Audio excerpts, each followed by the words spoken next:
Good morning, everybody. Welcome to episode number 3 of Coast to Coast, college football pregame tailgating show.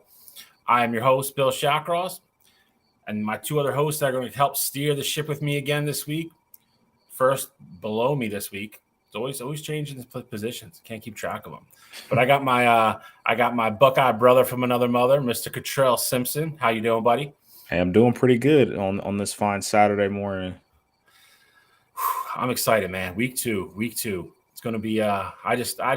Saturdays are coming like super fast now. I love it. I love this time of year. It's starting to get a little cool now. Really starting to get into prime football weather.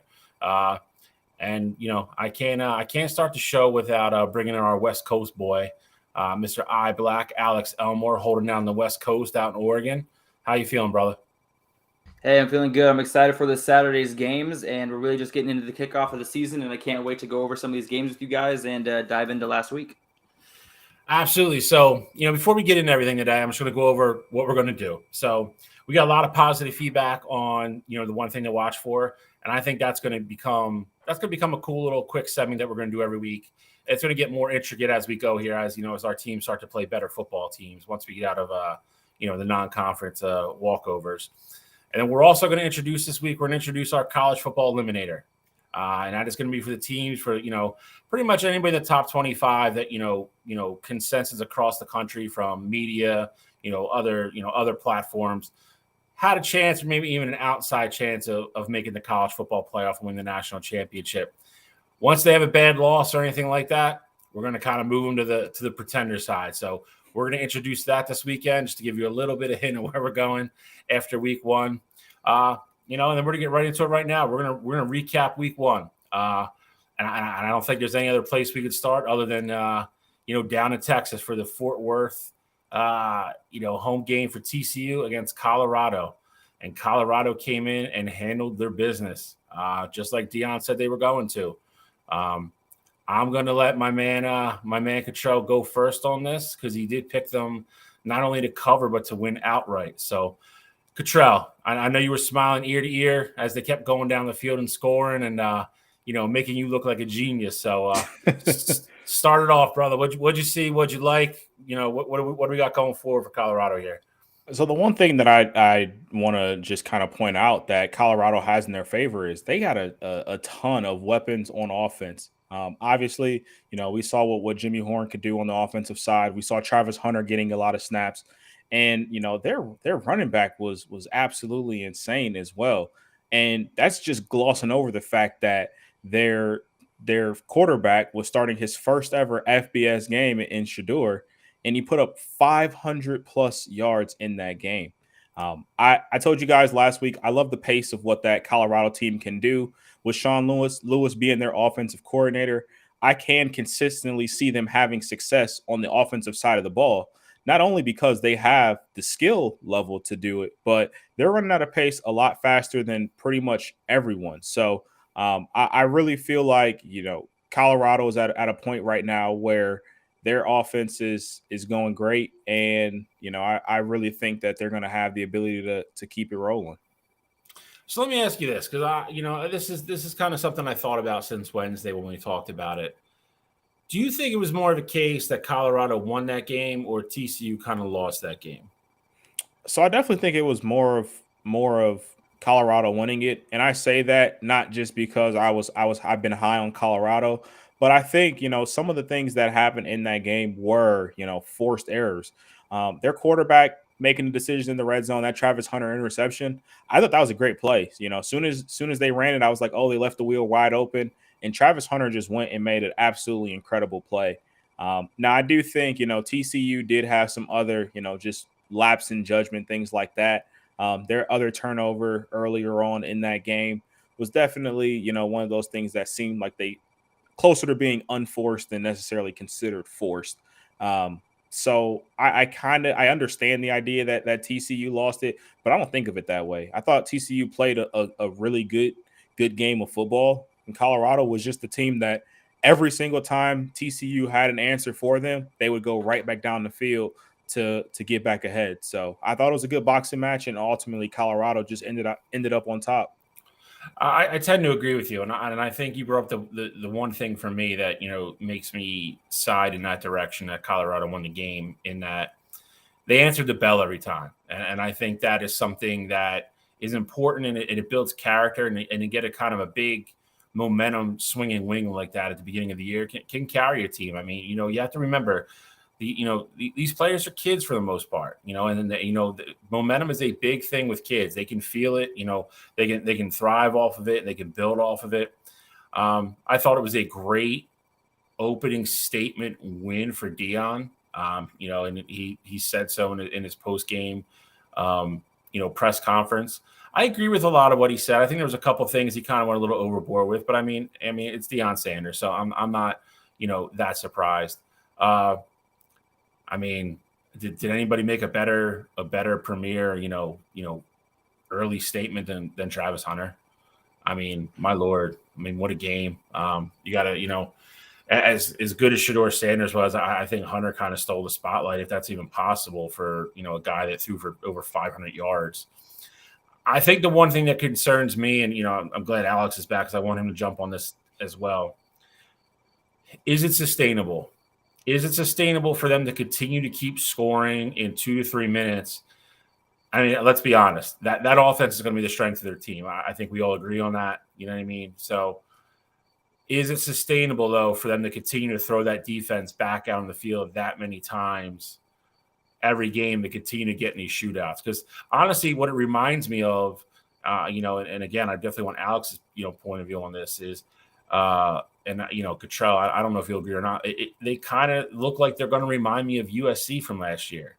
They're going to try to outscore everybody, and that's great when you have the weapons to do it. And by the looks of it, Colorado does.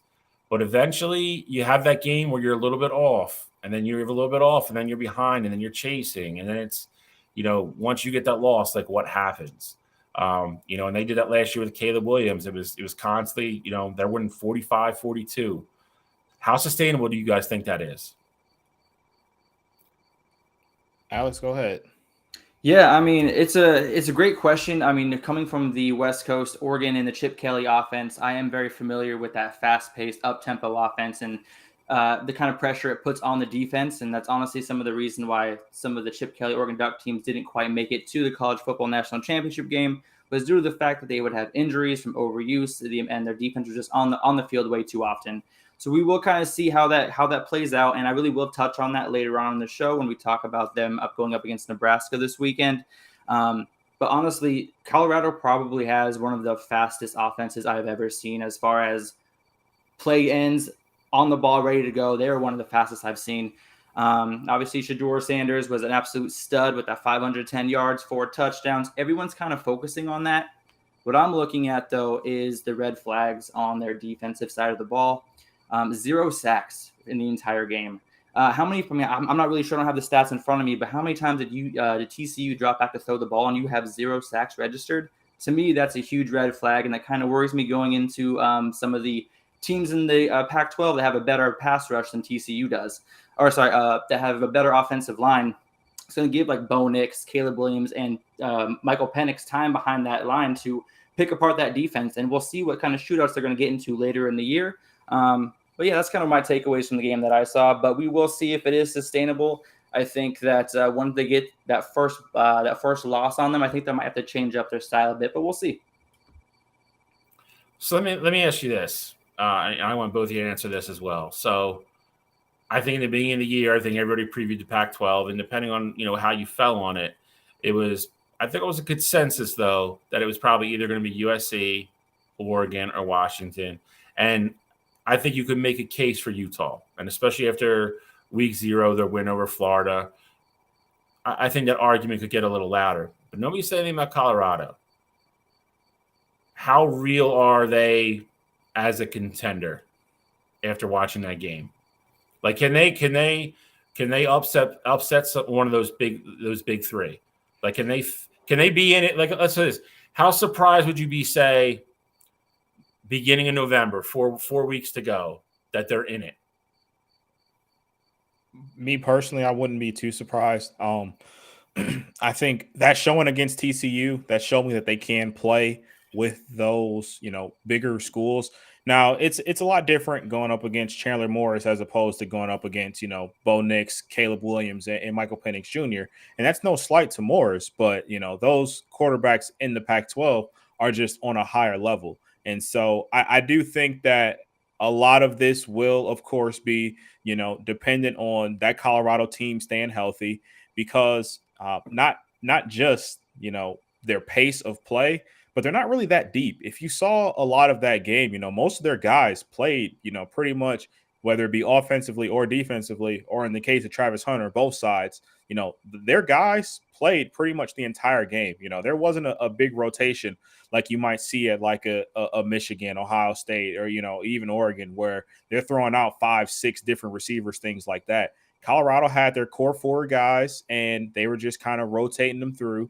And even at the running back position, as great as Dylan Edwards was, we didn't really see someone coming in with the same pace, or, a change of pace, but still being effective in that run game behind Dylan Edwards. So I think what their play style is sustainable, because again, I've seen Sean Lewis do this at Kent State for the past few years, and they can run that style of offense throughout the entire season. The biggest factor is going to be, will those guys stay healthy?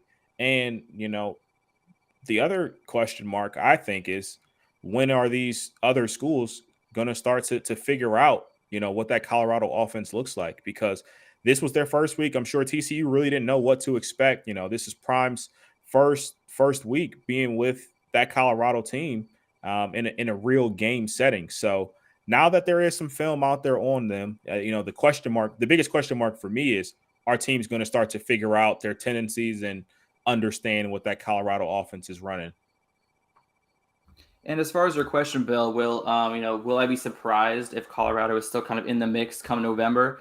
And honestly, the answer to me is yes, and only because their defense allowed 262 rushing yards to TCU at a 7.1 average per carry.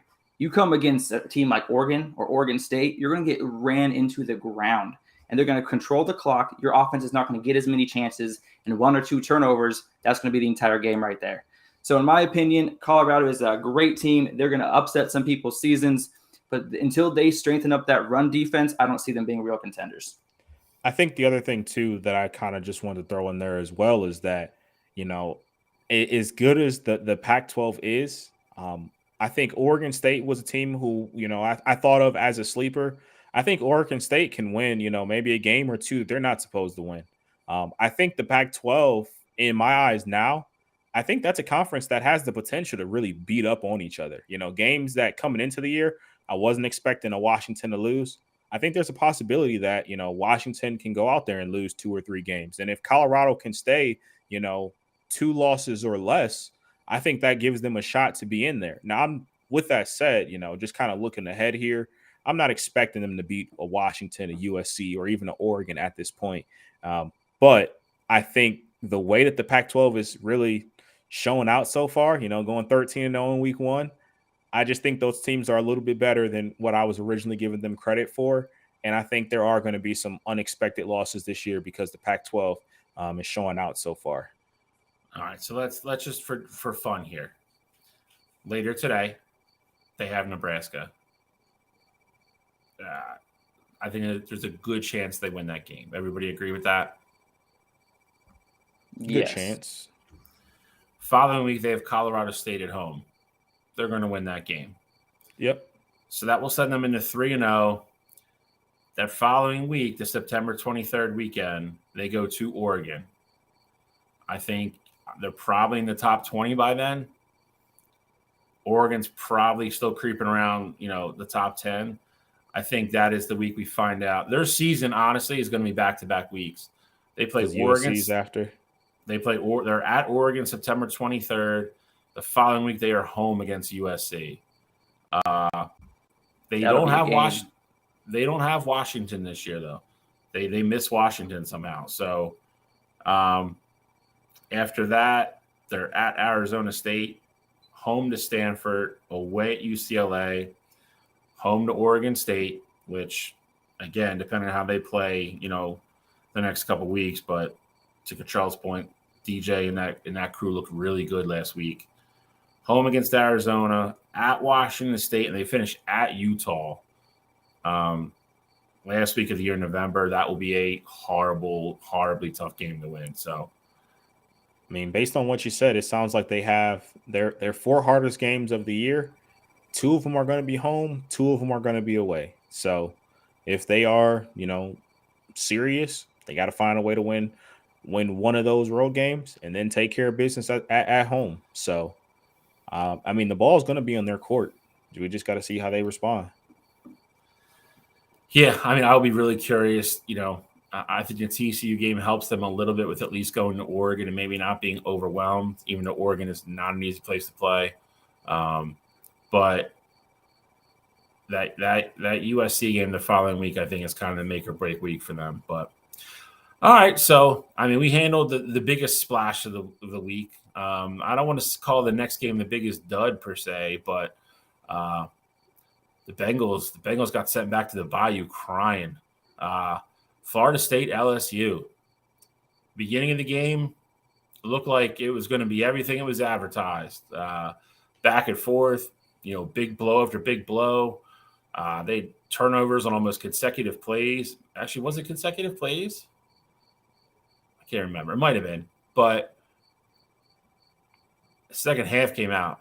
Jordan Travis, Florida State, just pulled away and boat raced LSU. Thoughts, initial reactions? Where do both teams go from here? Alex, why don't you start this one off? Yeah, I mean, to me, the tale of the whole game was that LSU couldn't get LSU couldn't get Florida State's offense off the field. They were 9 of 14 converting third downs, and LSU couldn't stay on the field. They were 3 of 10 on third down conversion attempts, 0 for 3 on fourth down, including a huge one in the red zone in the first half that absolutely blew my mind. The game as close as it was the year before. Bill, you and I were talking as well about it. The game being as close as it was last year, points are at a premium at that point. You need to take the 3 points and not go for it on fourth down, fourth and goal. Jaden Daniels, he played well. I thought he would have used his feet a little bit more and only, I think, 64 rushing yards. I would have expected a little bit higher of a total, being that big of a game. And then obviously his 400 yards of total offense was a bit inflated due to that late fourth quarter touchdown pass. I think it was 72 yards against Florida State's second team secondary that weren't even in position right. But Jordan Travis, he definitely solidified himself in the Heisman Trophy talks this year with 342 yards of passing and 4 touchdowns and 1 rushing as well. And Keon Coleman, that was his coming out party. He transfer from Michigan State. 9 catches, 122 yards, 3 tutties. I mean, he had an absolutely amazing game. And Florida State's defense was better than I thought. They had 4 sacks, and the third down conversion percentage for me is really what won them the game. The battle in the trenches, they just could not get off the field, or LSU could not get them off the field, and that's ultimately what I saw from that. That's my takeaway from the game, at least. And the Keon Coleman stats could have been a lot better. He had 3 drops, I think. I mean, 2 of them were first downs. I don't. Michigan State, I would assume, after watching them already, they are going to miss him. I don't know how they let him walk out of town, but Cottrell, what do you think? Where do both these teams go from here? After this? I couldn't get it out of my mouth fast enough about Michigan State. Anytime you get a chance to trash that team, you definitely got to take it. Their starting quarterback is now a starting quarterback at Auburn, and they lost Keon Coleman to Florida State. I don't know how you let both of them out the building there. That's on Mel Tucker. He got $95 million to not even keep the guys that he ultimately recruited. Just as far as Florida State, though, I mean, they look great. Seeing how they responded in that second half, I mean, really the only score they gave up was the last second touchdown to that LSU team to Florida State's, backups. So I want to give all the credit in the world to that Florida State team. For a while, it seemed like, the ball was really falling. I don't want to say necessarily just straight up falling, but the ball was bouncing Florida State's way a few times. Alex, you brought up the 4th and goal situations where LSU have, a chance to put points on the board. Personally, I'm okay with him being aggressive there. I understand points are at a premium, but if you're Brian Kelly and you fully believe that field goals aren't going to win you that game because eventually Florida State's offense is going to get it rolling and you think you need 7 there instead of 3, I can 100% support you. You saw on Thursday night, Dan, and this is completely different, but Dan Campbell, head coach of the Lions, he was in a situation where, he was way backed up on his own 17-yard line, one fake punt out there, and it ultimately worked. And, you went up there, you got a touchdown in a game where you win by 1 point. So I'm okay with a coach being aggressive and trusting his guys when you're going to need to put up points, especially going up against your opposition. As far as LSU goes, I think this is one of those losses that can potentially be demoralizing. This was a huge game for you, and as great as you looked in that first half, that second half did happen. And, LSU is a team that outside of Jayden Daniels being productive on the ground, they really didn't have much run game, with them. And that Florida State defensive line, as good as it was, they got way too much pressure on Jayden Daniels. And I think when you're a team like LSU and you're in that SEC with those monsters, Alabama's going to have a great pass rush. A&M's going to have a great pass rush. I just think LSU is in a spot right now where their season is literally hanging on by a thread, and it's only week 2. And I don't think that LSU team is going to be able to handle that pressure throughout the rest of the season. So while the game was on, we were all talking about this game live as it was going on. You actually said something that I loved, and and it's kind of been one of my bugaboos with him ever since he got to Notre Dame. You said something along the lines like, how stubborn can Brian Kelly be? Like, of always wanting to do everything his way, or like almost like losing in spite of trying to do it trying to do it a different way. And I couldn't agree more with it, because I think he did it in Notre Dame, and I think he did it again, last Sunday night. He almost makes decisions, to spite his team, and I don't understand it. I know going aggressive for it, trying to make a statement, first drive of the game, so forth and so on. I don't have necessarily a huge issue with that one. I still think you take the points when you're pretty much playing a de facto away game. But then when you do it the second time, but if you could stuff the first time, then you do it a second time again. Now you've left 6 points on the board. I mean, for lack of better terms, it's a touchdown. So in the end all be all, it didn't matter because they got smoked. But I think it's a problem you consistently continue to see with Brian Kelly. And then I thought it was garbage of him to throw the team under the bus in the post-game news conference, excuse me. Pretty much said, this isn't the team that I thought they were. This isn't, we're not as good as we thought we were. This isn't what we thought we had. I think that's a lot, man. You want these kids to stay motivated and come back and play and win a bunch of games for you this year. They have one bad game. I say one bad half, actually, against what seems to be a really good football team, and you throw them under the bus on national TV. I don't think that's the move, but I guess we'll see. We'll see going down the line here. How they react and how they respond. But it's we have that running joke on Wire to Wire, but like all three of us, no matter what's going on, we all love to watch Brian Kelly lose, and this is another reason why. Like he's not likable. He doesn't. Like, I would never want to send my kid to play for him. I just wouldn't. But that being said, those are 2 biggest games of the week. We're going to move on. It's kind of a good segue here, talking about LSU. We're going to move on to the college football eliminator. So, like I said, in the beginning of the show, what we've done here is we've pretty much taken all the teams that we all kind of agree and everybody agrees, media, writers, everybody, have a good chance to at least make the college football playoff, or have a legit shot to win in the national championship. And as these teams start to lose, we're going to start picking them off and we're going to start moving them to the other side. Good try. You can put it up. So here we go. TCU. I know mathematically there is a way to get back. Alex kind of wanted to have a little sympathy and, kind of give him a little bit of a reprieve and not put him over there. But I said, absolutely not.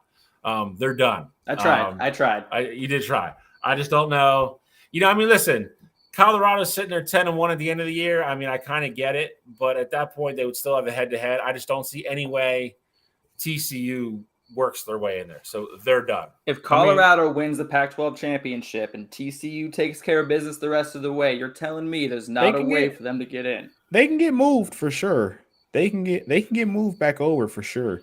Yeah. So let's be clear. Like, so if TCU wins 8 games in a row and beats Oklahoma and beats Texas, once you're on the right side, you're not there permanently. Like you can work your way back over, but as of right now, they're dead to me. This will be a revolving door for sure. Correct. So I'm gonna let you know this is sympathy, okay? They got annihilated in the national championship game and then just got taken out by Colorado. I just want to show them a little bit of love because they've been getting ripped apart all week. Never give your enemies love, Alex. Ever. Never. I will say too, the one nice thing is that this upcoming week, and we're going to get into it more when we start week 2. Correct. But there's going to be a team on this left side here between Alabama and Texas that are going to be on that right side here. Come next week. Cottrell tells no lies. Second one, Clemson Tigers. We didn't really get in this game because I still have not found the right words to describe how bad of a performance that was from Clemson. But they find themselves firmly on this side right now. I would actually say this. They're more firmly on this side than TCU because they look so bad. TCU at least put up 42 points. Clemson looked like dog poop. And if you watch Florida State play, there's no argument you could make right now if you're a Clemson Tiger fan to me that you're telling me that Clemson is a better football team than Florida State. No shot. That's how I feel. I don't know how you two feel. I just don't see it. Clemson, I actually think Clemson's a little bit of trouble, if I'm being real. Cottrell, I don't know if you saw it, Alex, if you saw it. There's that one clip of Klubnik coming off the field and Dabo holds his hand out to give him a 5 and he just completely blows him off. He's not today, bro. Not today. And get it, in the heat of the moment and all that stuff, you're a competitor, you're playing like crap, you're about to lose to Duke. I get it, but at the same time, not ideal. I don't think it's ideal down there in an ideal situation in Clemson right now. Well, let's be honest. I mean, they just hired a brand new offensive coordinator, and Dabo Swinney's still the one calling plays. No wonder he's not dapping his coach up. He's doing horrible play calls. They averaged 5 yards per carry, and they ran the ball 28 times. Cade Klubnik is not him, right? He threw the ball 43 times for 209 yards. The dude is just not. He's almost like a bridge quarterback in the NFL. He's like the guy who's just going to hold it steady until the better guy comes in. And that's what I saw personally. The funny thing about Cade too is he's another. I had a good week 1. He's another guy who checks the box on the I told you so list. Cade Klubnik is a guy who I've never seen that talent from him. I get it. He's a 5-star kid coming out, but Cade Klubnik is honestly the reason why I didn't have Clemson going to my ACC championship game. And now that I see this performance and I see how great DJ looked in Oregon State, I'm starting to wonder last year, was DJ really that bad? Or was Dabo just putting him in terrible situations?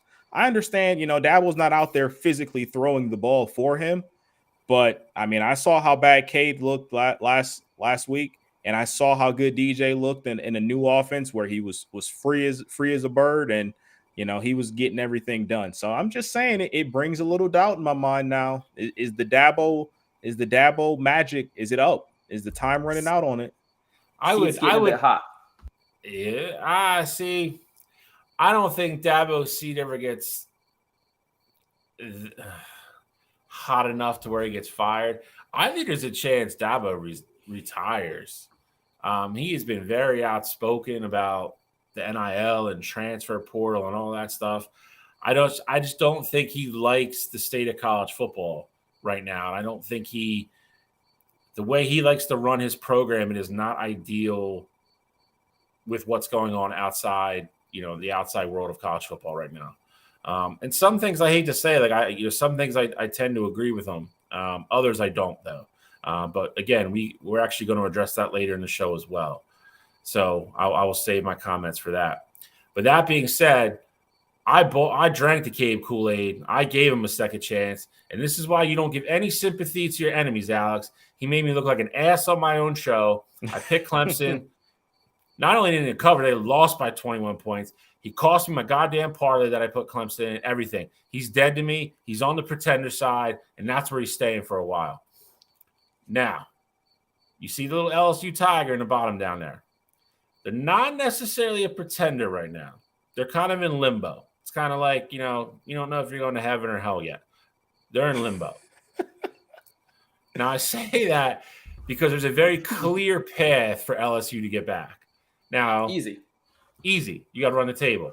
Easy peasy. Easy peasy. Easy, exactly. It helps them because it's not a conference loss. So if they could go run the gambit in the SEC West, get to the championship game, and somehow beat Georgia, they're clearly going to be in. They are on the thinnest of all ice. They're a big, burly tiger, out in the cold, not used to it, gingerly stepping on the ice, waiting for it to crack. That's where we're at with LSU, because if they have any other chink in the armor, they're falling in, they're going to be frozen, and they're going to be floating past that Titanic like Jack did. Like they're done. That's what they got left. On the other side, we still have Georgia, we still have Alabama, we have Texas, we have Ohio State, we have Michigan, Washington, Oregon, Notre Dame, USC, Florida State, and Penn State. Is there any way that we don't have on there that you think we could put there? And actually, I'll say that to either side.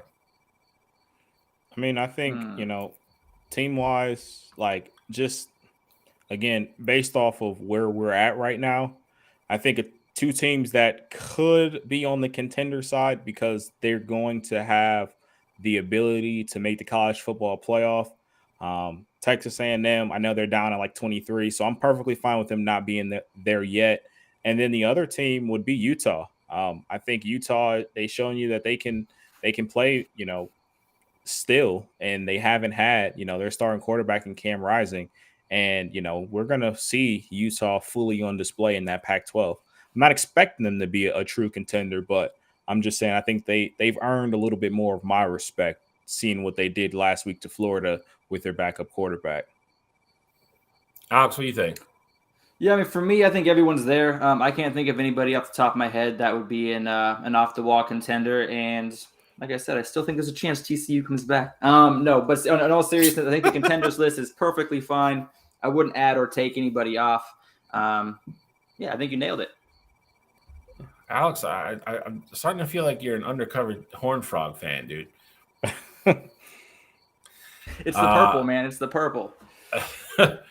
Washington purple. Yeah. Ooh. It's a different purple. It's a different purple. It's a different purple. I kind of agree with Cottrell. I think you could sway me to put Utah on this list. And I think after this week, we're talking about this game in a couple of minutes, but I think if Texas A&M handles business this week, I mean, I think you could see a little Texas A&M logo up here next week. We'll see. Utah intrigues me in a weird way. I could see them being up here. I also don't know how really bad Florida is yet. I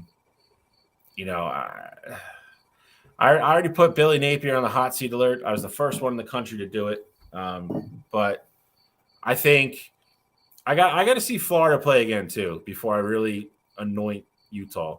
Florida goes out and gets smoked by, Vanderbilt or something. Then, I mean, I don't know how good that Utah win looks anymore. But that being said, that's where we're going to leave it for this week.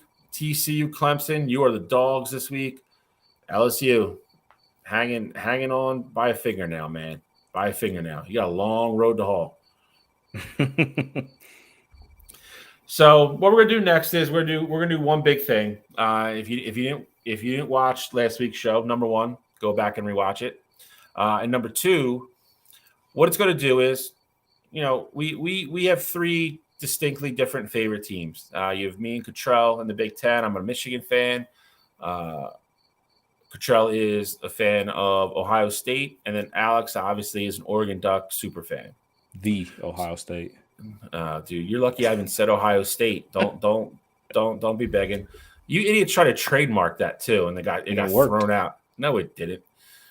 But what we're going to do is we with our respective teams coming up, we just go over one thing that we liked from the week before, or we didn't like from the week before, and one thing that we're looking forward to see from them this week going forward. So I'll let my Buckeye brother go first this week. They have Youngstown State, real barn burner of a team. Just kidding, I can't say that.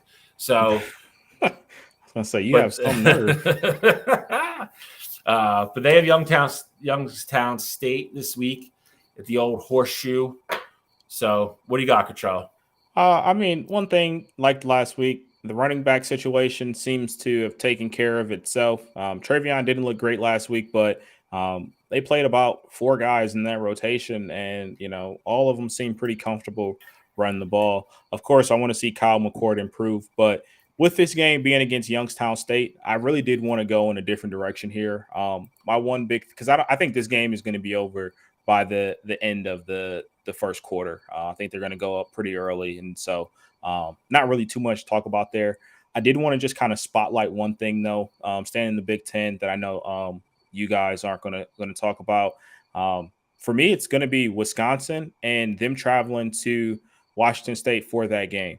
Tanner Mordecai in his debut didn't look the greatest, threw 2 picks. And, I think this is going to be a game where he's really going to have to step up, because that Wisconsin team is going to be traveling across the country to play a Washington State team that, by no means are they, championship contenders or top 25 or anything close to that. But he will have to bring, his A game for that game. Now, Wisconsin, they did great on the rushing attack. Braylon Allen wasn't even their number 1 running back in that game. So they still can take care of business on the ground. But if Wisconsin wants to be a serious contender, they're going to have to, rely on Tanner Mordecai taking care of business and taking care of the ball. So I want to see how he rebounds in that, first real test going on the road and traveling across the country. Listen, I mean, I don't disagree. Washington State, not, Pullman is not an easy place to play. They're kind of another one of those teams. I mean, Alex would probably speak to this more than I could, but I'm taking a shot at Oregon, and I'm just saying in general, Washington State's one of those teams that upsets somebody every year. Every year, they're 7-6, 7-5, and like bang, they beat Washington or Oregon, USC, somebody. They beat somebody, every week. But Oregon Ducks have, I mean, out of the 3 of us, they have the trickiest game this week. They have to travel to Lubbock, Texas. They're going to play Texas Tech. And Texas Tech team coming off an embarrassing loss to the Wyoming Cowboys. That's right. You heard that correctly. They went to Laramie. Yep, Laramie. Look up where that is, because I didn't know. And they got beat. Texas Tech was one of those teams a lot of people were kind of saying dark horse for the Big 12. Not a good debut. So Oregon Ducks coming down to the heat in Texas. What do you got, Alex? So first things first, Oregon played Portland State this past weekend. It was a nail-biter of a game. It was very close. Oregon had 81 points versus Portland State 7. So, it was a nail-biter till the very end. Some things I really liked from that game, Bo Nix looked very efficient. He only had 4 incompletions and 3 touchdown passes. We were able to get some backups in early, which was really nice for the fans to be able to see kind of what the future is going to look like for the team. And Bucky Irving, Bucky Irving, he might be the best running back in college football. He averaged 29.5 yards per carry this weekend on 4 touches. He ran for 119 yards. It is absolutely ridiculous to watch. The dude had 4 carries, and the coach was like, all right, cool, you're good. Game's over. And that was really nice to see. Our defense only allowed 200 yards of total offense against Portland State. But here is my cons for what I did not like as far as watching the Oregon Duck versus Portland State game. Is that when you score 81 points, you have the ball that many times, you expect your team to be getting turnovers. And the Oregon Ducks forced 0 turnovers in that game and had absolutely 0 sacks. And if you're having 0 sacks against a Portland State offensive line that your defensive line absolutely should outclass and outmuscle, that kind of worries me a little bit, especially facing quarterbacks like Michael Penix Jr. and Caleb Williams, who are going to pick you apart from the pocket. If you can't get a good pass rush, that's something we might need to improve on going forward so that doesn't happen later on in the season. But I'm really excited for this weekend. I was thinking, that it would be a much tighter, much more anticipated game after Texas Tech lost last week to Wyoming. Tyler Shuck, he had 338 passing yards. He looked great. He's a former Oregon Duck. But personally, what I'm excited to watch for this game is the Oregon Ducks' strength, which is their running game, versus Texas Tech's weakness, which is their run defense. They allowed 171 rushing yards last week to Wyoming, and the Ducks are going to have a heyday and run for probably, I'm guessing, over 250 yards on their defense. And that's what I'm looking forward to this weekend. Awesome. Alex, I got to put you on the spot here. Whoa. You told us before you were taking Texas Tech week 2, but Oregon was going to rebound from that. Have we changed sides? Absolutely. People want to know.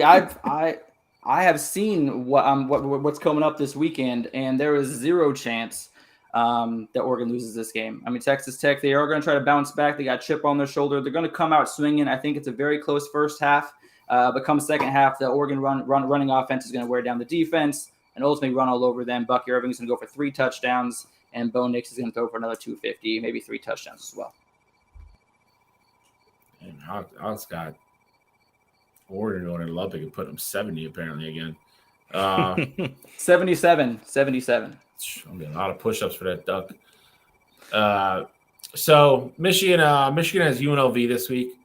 Powerhouse UNLV football program coming to Ann Arbor. Last week, if I had to be honest, I think the one thing that, I don't think it didn't surprise me. I thought the defense played better than I thought they were going to with the starters they were missing. They're missing both their starting safeties, their star cornerback, Will Johnson. None of those guys played. They were a little bit banged up, and they figured they could win the game without them playing. So, but I thought the defense looked great. They got a decent amount of pressure on East Carolina's quarterback, without blitzing. When they did want to blitz, linebackers looked great. Offensively, I think it was maybe, I don't want to say the concern. I think JJ McCarthy looked great. 26 of 30, 300 yards, 4 touchdowns. The running game really didn't get off, though. And I think that was, I don't want to say it was concerning. It's just been their bread and butter. They have 2 great backs with Blake Corum and Donovan Edwards. East Carolina did sell out to pretty much stop the run all day, put 7, 8, 9 guys in the box. But I don't think the offensive line performance was up to snuff. So I'm looking for that to improve this week.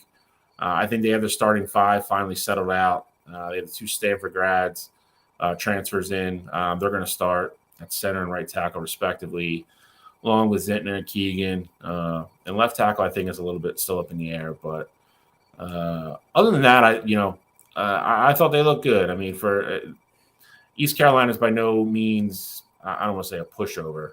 They're not anybody that's ever going to give Michigan or whoever, a scare, but they're not a bad team.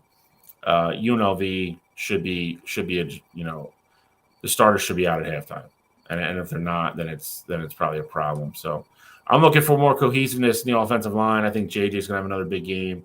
I think you see Blake and Donovan Edwards probably put up some video games numbers this week. So that's what I'll be looking for. My one thing for the Michigan UNLV game this week. Now, before we get into game previews, I'm a little bit surprised that we didn't bring this up, and it's probably my fault. So I'll take this one.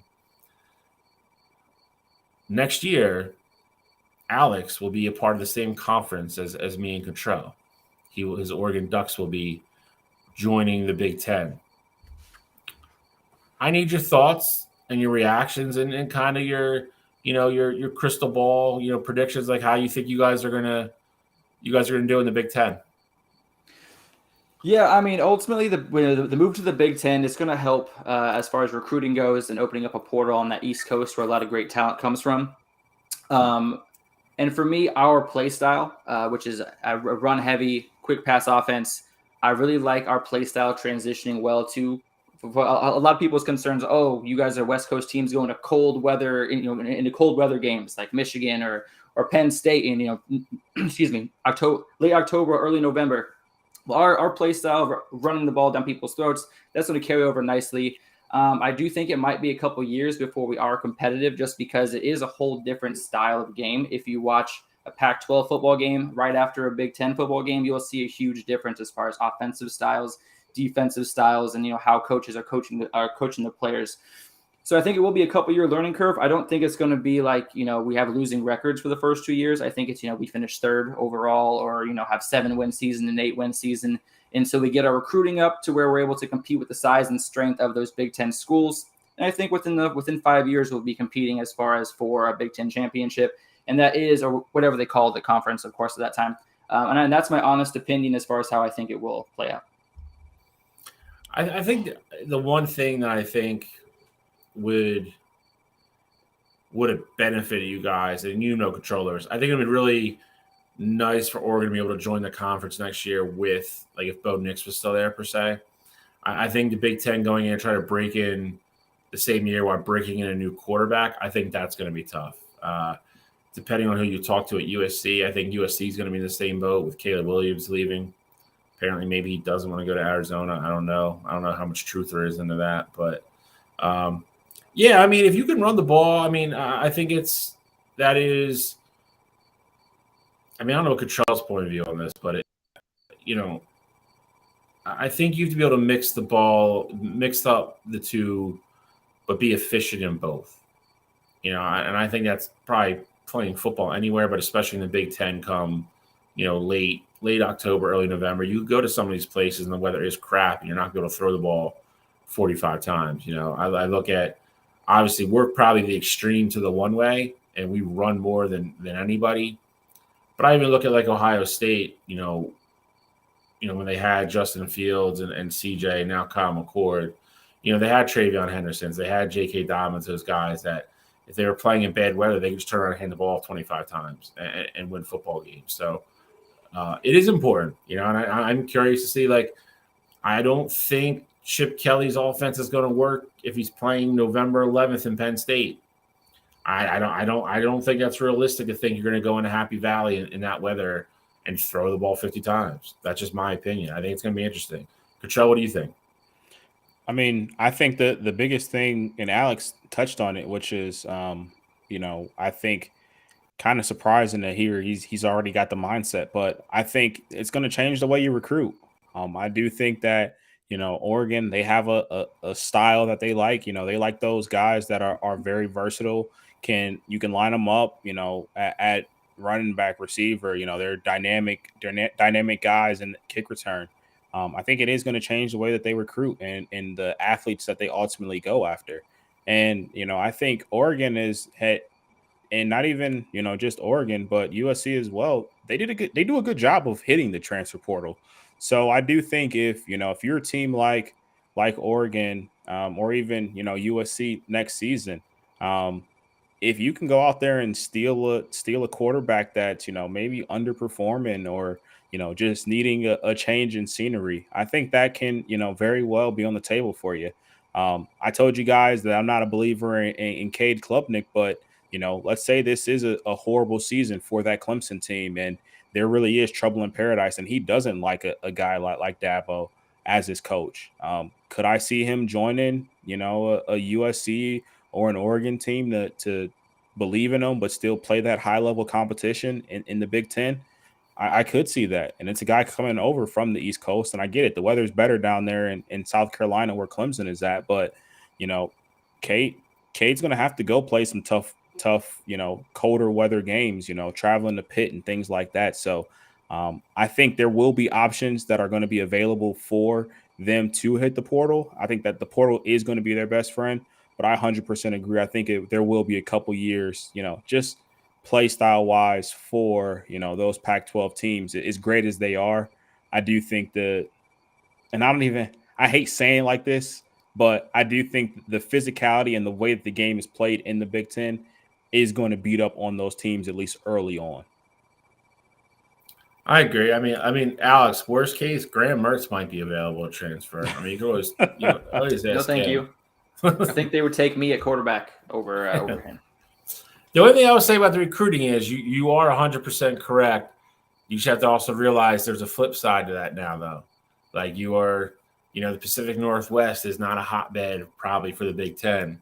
You run the risk of Ryan Day knocking on the door, Jim Harbaugh knocking on the door of some of these kids that would probably always be homegrown, but they want to go play in the Big Ten. Now they got more options. So, But it's a I will say though, to that point, at least with Ryan Day and Jim Harbaugh as well, neither one of those coaches are afraid to go West Coast and try and get a prospect to come out to their school. I get it; it's going to be a little bit different now because they can at least add in like, hey, I know all your family's here.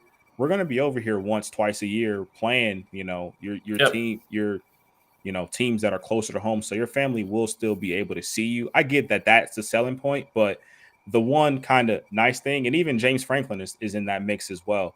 Mhm. We have a lot of coaches that aren't afraid to go West Coast to try and steal some prospects, and not just any prospects. Like they'll go and try and get the 4 or 5 star kids and bring them on over across the country. I agree. I mean, that was the one huge thing that happened when Penn State joined the Big Ten.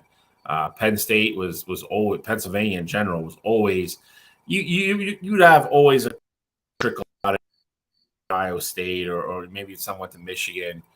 But pretty much, if you were a good football player, like if Joe Paterno came calling, like you stayed.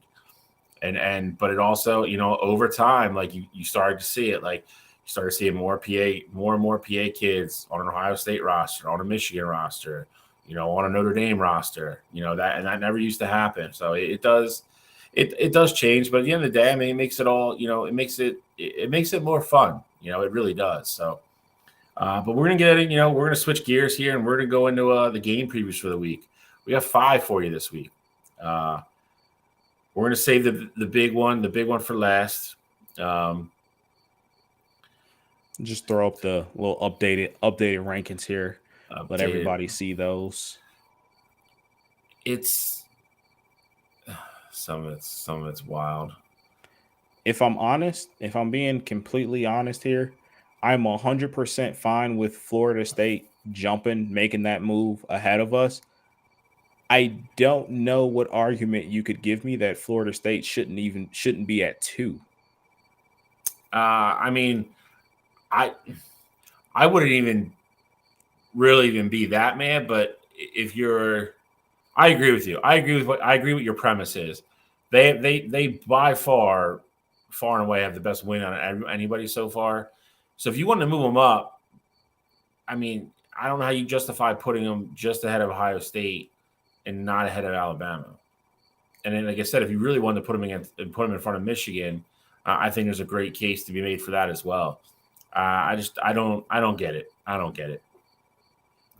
Honestly, it's hard to tell. The press polls the first few weeks are always you never know what to expect. And I never really looked too much into it. Like Iowa's not on this list. They show their defense is still top notch, just like last year. They got knocked off the polls. I mean, there's a couple teams on here that should be, and a couple teams that are on here that I don't think should be. So I mean, I'm not going to take too much into it yet until probably about week 5 or 6. Clemson being at 25 is an absolute joke. I was just going to say, I need somebody to explain to me why Clemson deserves to be ranked. What did Clemson show you on Monday night that you're like, you know what? That team still deserves to be ranked come tomorrow morning. I need somebody to explain it to me.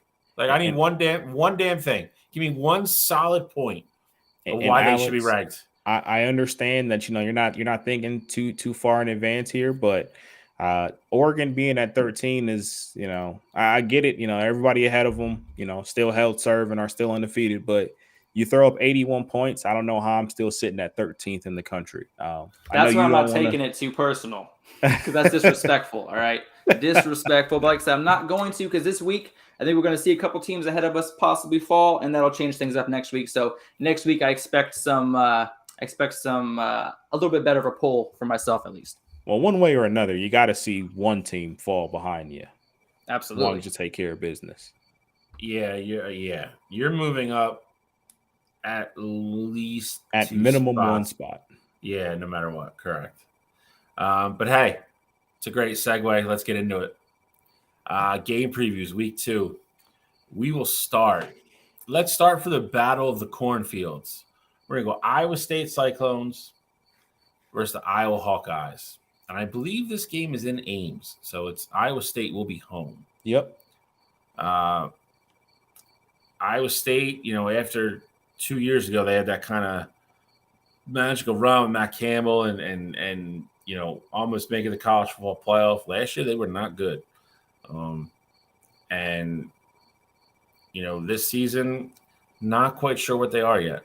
Iowa had a very a pretty good debut. I mean, they looked a little bit more like they actually cared about scoring and they were capable of doing it with Cade McNamara and company. Before they took him out of the game. I think if you're an Iowa Hawkeye fan, you have to be a little bit, I think you have to be a little bit happy and probably a little bit, looking ahead a little bit to maybe, how good this team could be. So, we'll go around the horn here and just, give you our thoughts on the game and, how we think it's going to play out. So who wants to go first here? I'll start it out, and I'll just keep it All short and sweet because the best thing about this game is the name of it, which is a Cyhawk game. So I'm cool with that, but I'm going to give you one statistic that's going to pretty much give you all the answers you need to know about this game, and that's the Iowa State gained 250 yards last week against Northern Iowa, which is an FCS opponent. They only gained 250 yards. Iowa's defense is going to eat them for lunch, dinner, and breakfast the next day. Okay, they are Cade McNamara. He can do just enough to lead this team to victory. I don't see Iowa State scoring more than 3 points this game. So as long as Iowa gets in the end zone, they're going to cover the spread. Plain and simple. Short, sweet, next. Alex, I love it. I'm 100% behind you on this one. I fully expect Iowa to take care of business in this one. And I think you hit the nail on the head for me. Iowa State is a team that struggled last week offensively against an FCS school. And, you can talk about Iowa and them letting their foot off the gas there in the second half last week. But I fully expect them in this game, with it being considered, one of those rivalry games. I fully expect Iowa to come in with that chip on their shoulder and take care of business. That Iowa defense is very good, and I think they're going to give Iowa State a lot of problems. So I think Iowa runs away with this one. I think it is very telling. I believe the over-under in that one's 36.5. That's pretty low for a football game, but I can easily see this game ending up 20-3 or 20-6. Like I can see it being that kind of dud, but I think Iowa's, they're going to firmly be in control of that game, and it'll never be a doubt. I don't disagree with either one of you. I think it's a slower paced game. This is a game that, I think historically it's so kind of, I don't want to say boring, but kind of like old school football, like 3 yards and a pile of dust. I wish they would wait till it was later in the season. It was a little bit colder to watch this game. It's still warm. So I'm still expecting guys who throw the football and put up points. And we're just not going to get that on, later today. So I'm going to go with Iowa as well. I was actually going to say 20-3, but per the norm, Cottrell steals my stuff. So I'm going to go with, I'll go 24-9. The Hawkeyes win. I think Cade and that offense will do more than enough to win this game. I don't know how great Iowa's defense is yet. I don't think they're going to be anywhere near where they played last year at an elite level against some of the better teams in the Big Ten. But they're going to be more than enough to slow down that intimidating Iowa State offense that they got going on over there. But I like Iowa comfortable. I don't think they're in any danger ever of losing the football game. Good. Well, Steve, you have that same mentality when they play one of you guys in the championship game for the conference. Anyway, next, what's the next game we got on the schedule today? Before you guys have a chance to rip me a new one. I'm not going to speak for Cottrell. I will tell you point blank that if we go to Indianapolis and Iowa's on the other sideline, I'm ecstatic.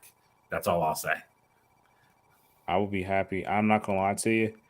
As long as to be honest, I don't care who's on that side of the conference. I don't disagree with that either. But as long as Wisconsin isn't 12-0 going into that game, and Tanner Mordecai's figured it out, and Braylon Allen's up for the Heisman, then I really don't care who's on that side of the conference. So we're gonna go from Iowa. We're gonna head south. We're gonna head south down to Bayou country, and we're gonna do Ole Miss 20th ranked Ole Miss Running Rebels versus the 24th ranked Tulane Green Wave.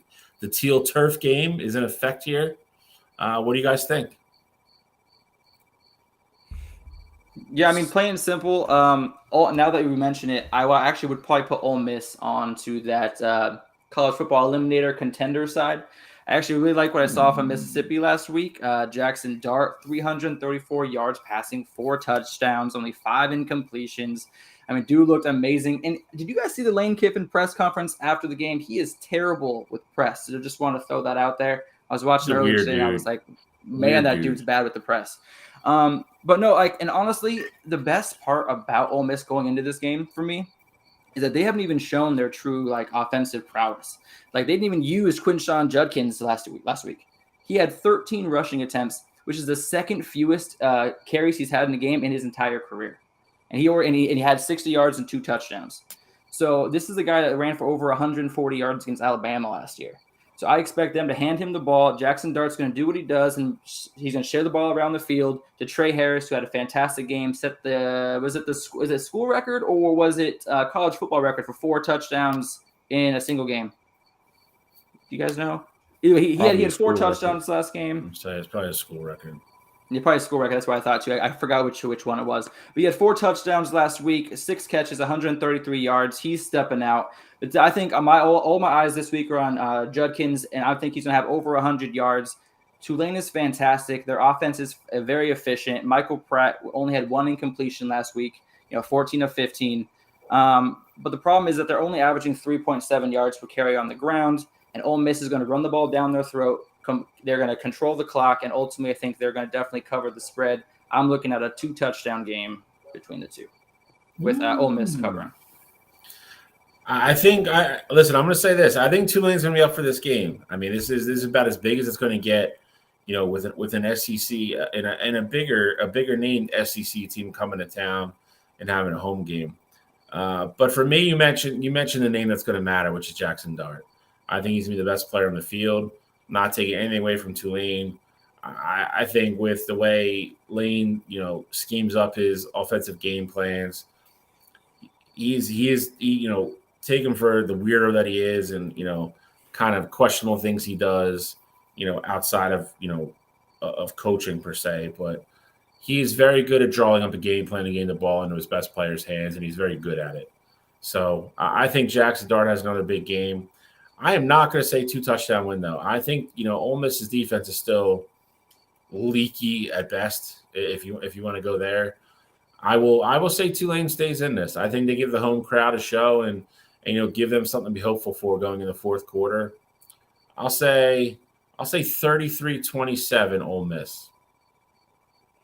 Okay. I do think this is going to be one of the closer games as well. I think Tulane realizes that, this is their opportunity to, be on this stage and really, make a name for themselves. Now, I get it. Ole Miss isn't ranked too crazy high. They're only at 20 in the polls right now. But you figure if you can win this game and, one other school slips up ahead of you, you're going to be sitting somewhere in the top 20. And, for a team like Tulane, I mean, being with a win like this towards the end of the year, I don't think, there will ever be college football playoff implications for them this year. Even if they do run the table, I just think that there's too much ahead of them at this point. But, this could be the difference for them between just going to a big bowl game or going to a New Year's Six game. It's one thing to go to the Bahamas Bowl and, be playing a team that won 9 games, but it's a whole other thing when you're going into the Cotton Bowl or the Sugar Bowl and you're going against a team like, Texas or maybe Alabama or Washington or something like that. So I do think this Tulane team realizes that, this is going to be the biggest game of their season, and I think they're going to be up for it. Now, with all that said, I do think Jackson Dart is going to be the best player in this game. And I think him and Michael Pratt, quarterback for Tulane, are going to go back and forth in this one. But I think ultimately it's going to come down to Jackson Dart. I don't think he's going to turn the ball over. I think Michael Pratt, he forces the ball one time where he shouldn't. That's the turnover that Ole Miss needs to ultimately win the game. I do think this will be a one touchdown, kind of game. I could see it being 34-26 or, 34-27, something along the lines of that.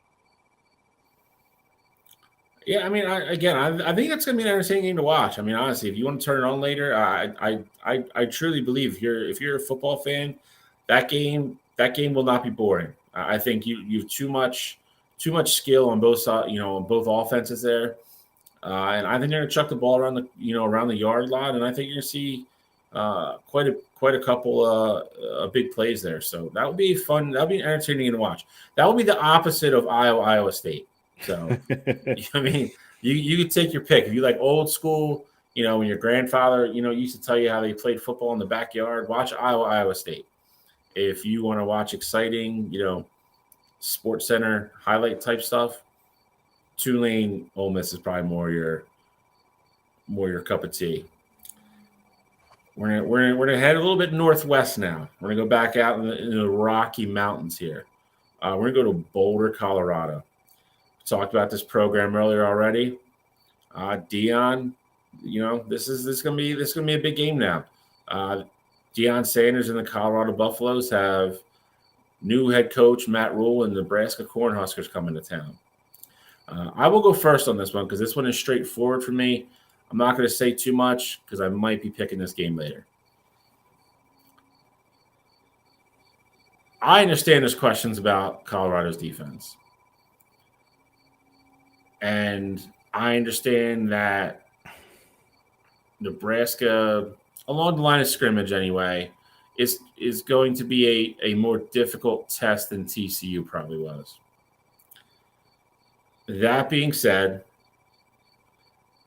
if you watched the Nebraska-Minnesota game last week, I don't know how you could have any kind of confidence that they're going to come in to Boulder and consistently move the football on the offensive side. They scored on a trick play, for Christ's sake. Like, it wasn't even – like, something he went down like some 20-yard drive or 20-play drive. They scored on a trick play. And then Minnesota, just did enough to squeak by and get the home win. I think Colorado, especially at home, Deion's first home game, that place is going to be insane. And I think a lot of people, I'm going to show my age here for a second, but a lot of people don't remember the early and mid, even a little bit to the late 90s when that team, Colorado Buffaloes were a big program every year. They had a good football team every year. Cordell Stewart, Eric Bieniemy was a stud. I used to love watching that guy play. Everybody's seen the Hail Mary play against Michigan when they went to Michigan and won. That community loves football. Like, Denver is a Denver Broncos city. Like, they run that city. I think that place is going to be electric. I don't see Colorado coming out and falling on their face in this game whatsoever. So I'm not going to give a score or anything because, like I said, I'm going to pick this game and pick them, but I like Colorado a lot. I'll go next here, and I'll make no secret about it. This is going to be one of my picks. I absolutely love Colorado here. Colorado's in a situation where obviously we saw how explosive their offense was last week. And, on the flip side of it for Nebraska, Bill already mentioned it. They scored on a trick play. Like, that was their lone touchdown of the game. And, for that Nebraska team, I do think Jeff Sims has a lot of potential, transfer quarterback from Georgia Tech. I think he has a lot of potential, but last week he was careless with the ball. And, if you saw that Colorado TCU game, you throw the ball in the vicinity of Travis Hunter, and he has the opportunity to make a play on it, he's going to. And so, I think that Jeff Sims, he was afforded the luxury. I get it. They still lost, but, they had a chance to win that game, and he threw 3 interceptions. That won't be the case this week. He throws 3 interceptions. They are going to lose that game, and it's going to get ugly. I do think Colorado is going to have the ability to do whatever they want offensively. I think the one thing that they kind of have to worry about is the flip side with Nebraska and Jeff Sims. He's a great athlete. I do think they're going to, make Colorado and those defensive ends, ultimately read the quarterback. And, the way I saw it last week, Chandler Morris got free on a read option and scored a 20-plus yard touchdown on it. So I do think that, Jeff Sims will have the capability to make big plays in the run game. But ultimately, I like Colorado, and I like them big. And I think it's crazy that, if you go alternate spread and you get them at, minus 3.5, you're going to get plus money on that. So absolutely love Colorado here. And, I'm as confident in them to take an alternate spread. I'd probably go as high as 6.5 on that, but, take it with caution, of course. But I love them at 2.5. I think that's free money this week. All right. Well, I kind of agree with both of you guys, except for different reasons. Sims, in his 25 starts, he's thrown 23 interceptions and 10 fumbles. You were just talking about how last week he had 3 interceptions, which kind of cost him the game. That many turnovers in that few starts does not have a recipe for success. And for me, the magic number is 33, and that's the amount of plays Colorado's offense was on the field. So Colorado's offense was on the field for 102 plays last week, and Nebraska's defense was on the field for 69 plays. So 33 play difference. I don't think Nebraska has the stamina to be on the field and compete with the speed of Colorado for that many extra plays during the game. So that's kind of the reason that I'm going with Colorado as well. I have them just like you. I would go with a -6 as well. But ultimately, I think it's going to come down to, I think first half, Nebraska is going to come out and hit Colorado in the mouth. But ultimately, after halftime, the stamina of Colorado and the speed is going to overtake Nebraska's defense, and it's not going to be close in the second half. All right. So, it looks like all three of us see that game playing out the same way. So, you always know that's the kiss of death. Bet your house on Nebraska because they're going to win. But we're going to hop in the old jet here. We're going to go to somewhere warmer. We're going to go down south to South Florida. We're going to go down to Miami. And this is, this game is – I actually think this game is flying a little bit under the radar because of the game that we're going to do last. I think this is a sneaky good game.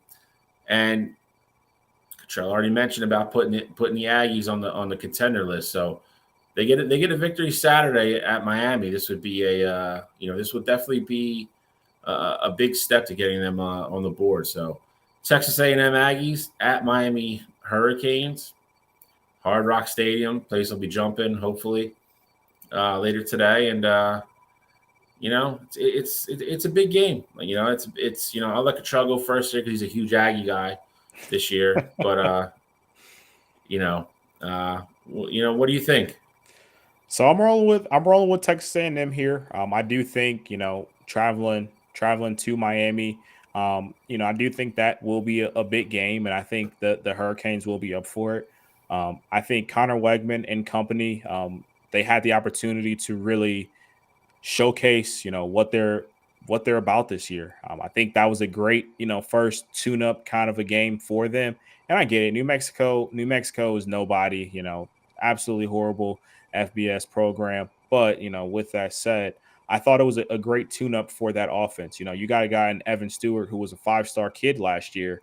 And Texas A&M also had a transfer from Grand Valley State in Tez Walker. I think, just those two guys getting on that connection and getting on the same wavelength as Connor Wegman in that first game, I think it's going to do numbers for them.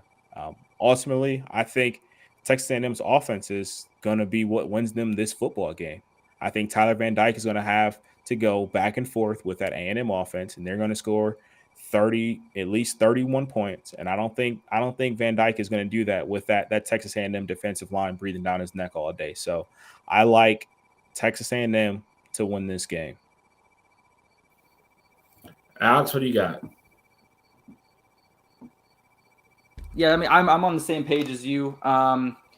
For me, it's really about, can Miami's secondary contain the wide receivers of Texas A&M?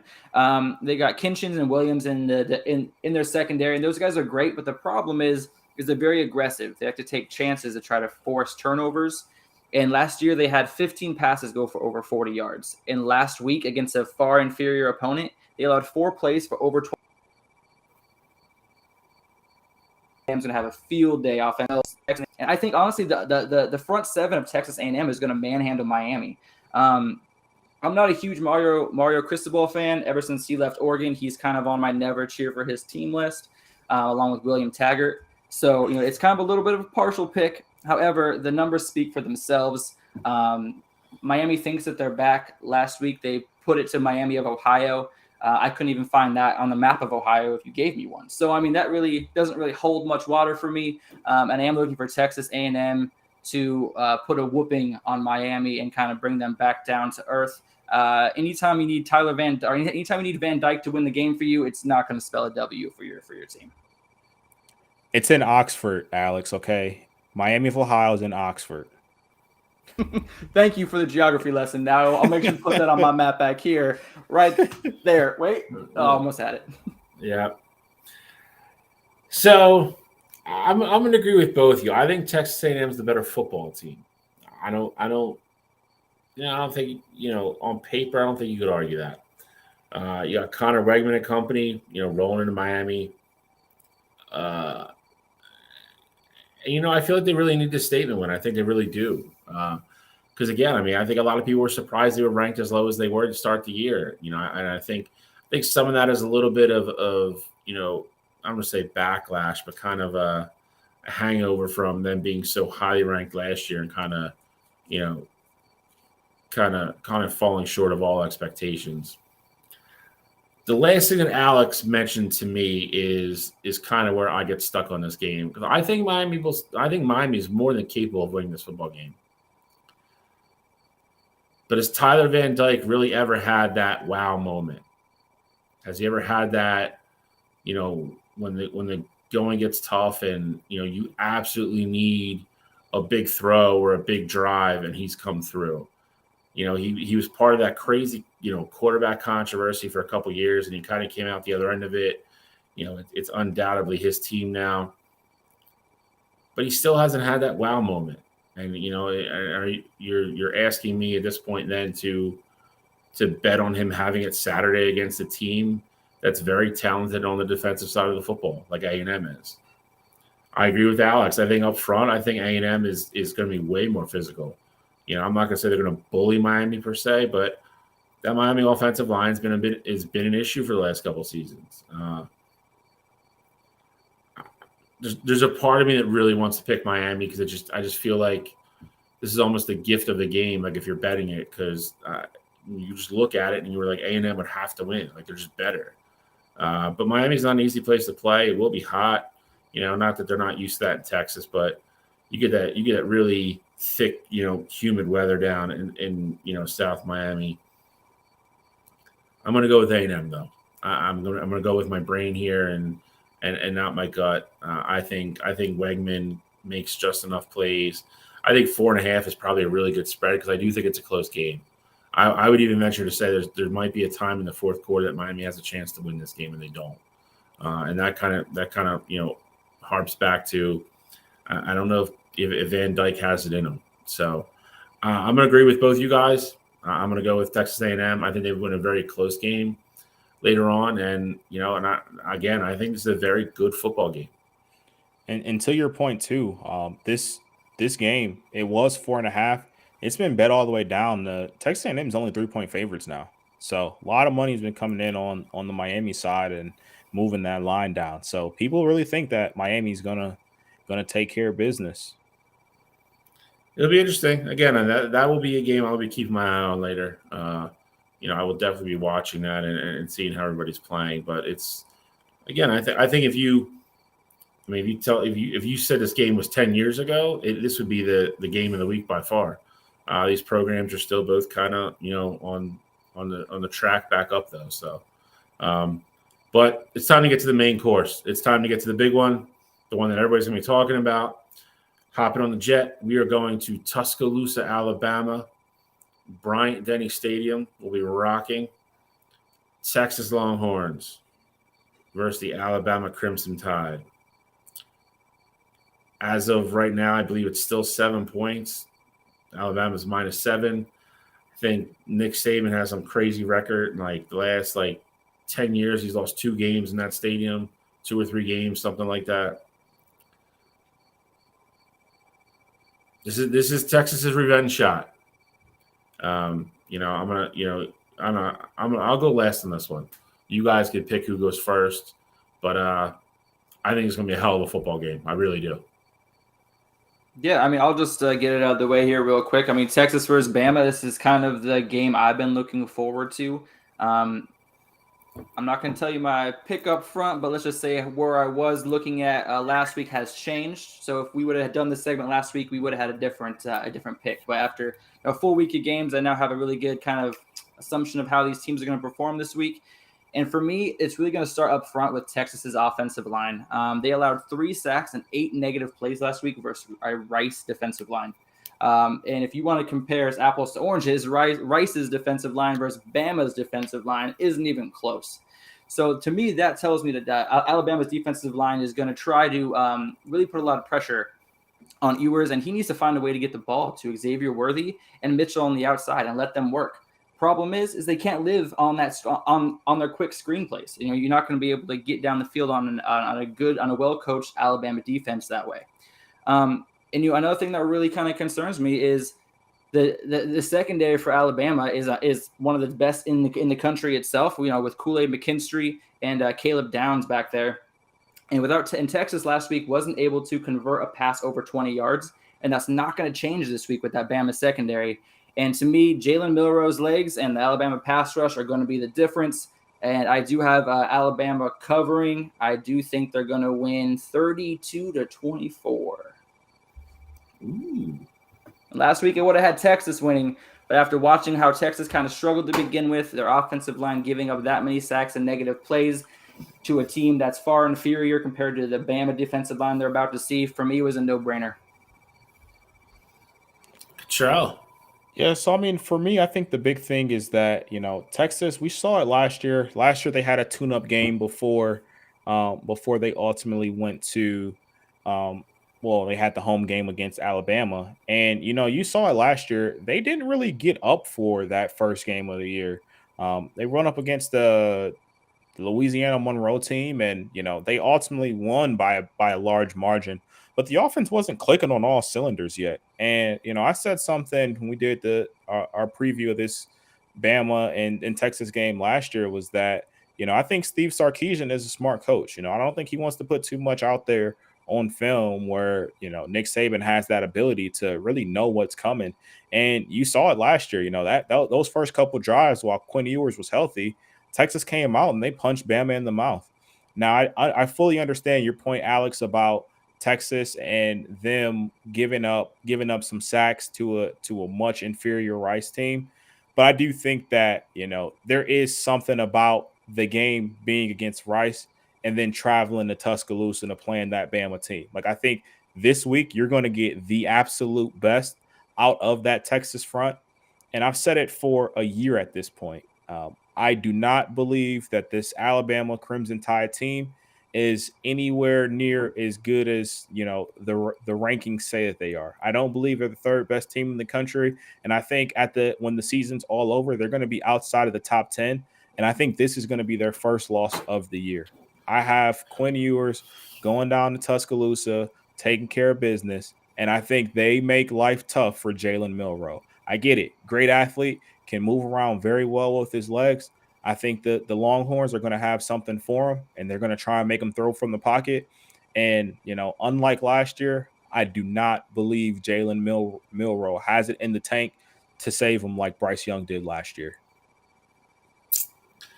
So, I mean, Cottrell brought up a lot of the things I wanted to say. I do agree. I think this, make no bones about it. This is kind of a revenge game for the Longhorns. They were, I've said it before and I'll say it again. For over 3/4 of that football game last year, they were the better football team on the field. Alabama does not have Bryce Young this year, and Bryce Young single-handedly won them that football game in Austin last year. That drive, you still watch it. He made 2 or 3 plays on that drive that was absolutely incredible. I don't know if Jalen Milroe is there yet. I don't. I am not going to fall in love with Alabama because they beat the hell out of nobody last week. Granted, I get it. Jalen Milroe looked great. He ran through the ball. He's not going to be able to do that against Texas. I think he'll be able to be successful and he'll make plays. I mean, the kid's a great athlete. To Cottrell's point, though, I mean, I really think if Texas can keep him in the pocket or at least limit how many times he gets out of the pocket and makes plays with his feet, and makes him throw the ball 30, 35 times, I think that's a huge advantage to Texas. Alex brought up some good points. Texas did not look great last week. I think they did for flashes, for drives. I think they look great. I think the offense looked okay. Can they keep Quinn Ewers upright? Can they give him time to find Xavier Worthy and the other receivers? I think this is all kind of like the chess match within the chess match type thing. It's the crazy thing was that coming into last week, I'm kind of with Alex on this. I'm not saying I agree with his pick, but I was dead set taking Texas last week. I absolutely thought this was going to be a no-brainer. And then the more I watched, the more I thought about it this week. I think it's a closer game than I would like to admit that I thought it was last week. That being said, I'm not saying Alabama doesn't win the football game because they might. You factor in the record he has at home, the record he has against his former assistants. You say what you want about Steve Sarkisian. He's yet to have that, hate to say it, but he doesn't have that big win on his resume anywhere either. And he's had a few shots at it. I think Alabama finds a way to win the football game. I really do. I do agree with Cottrell. I don't think this team is anywhere near as good as their last 3 or 4 teams have been. And I don't think I said it before we even watched any of them play. I don't think they make the college football playoff. I don't think they're a factor in the college football playoff discussion. And Cottrell said outside the top 10. I wholeheartedly agree with Cottrell on that. I don't think they're a top 10 team. I don't. I guess I've just drank the Kool-Aid too many times with Texas and not like the way it tastes. I think Alabama wins the football game, but I think it's close. And we're going to pick them here in a second, and this is one of my games. But I think Alabama pulls the football game out. I don't think they cover. I think Texas +7 is a good number. I really do. So if you are a Longhorns fan, you get that game into the fourth quarter and you give yourselves a shot, then maybe. I mean, I will tell you this. I would one drive to win a game. I'll take Quinn Ewers over Jalen Milroe. But they got to put themselves in that situation. They have to get it to that point. They have to earn that. So I think Alabama just finds a weird way. Maybe it's a bad call somewhere. Maybe it's a Saban-esque, favor of a flag. But I don't know. I just got a weird feeling about it. I really do. Probably talked myself into it. But I don't know. Let's get to pick 'em. Let's go. Let's do it. I got my list locked and loaded, so do we have the standings? Don't have the standings. We will have the updated standings next week. All right, fair enough. I was 1-2. I was 1-2 last week. I was also 1-2. Mainly because if you couldn't tell earlier in the show, because Clemson sucks. That's why I was 1-2. They went to Duke and laid a steaming pile of crap on the field. So I'm 1-2. I don't know. You know what? I'll go first. I'll go first here, and then you guys can figure out who goes last. 2 of these games we've already talked about. Actually, one of these games we have. Colorado -2.5. I love it. I like Cottrell's play even more. You go alternate line, you probably make yourself even more money. But I do like them. I still think 6.5 is really safe. I think they win this game by at least a touchdown. Alex brought up some really good points with the pace of play. I think Nebraska is going to tire down the stretch.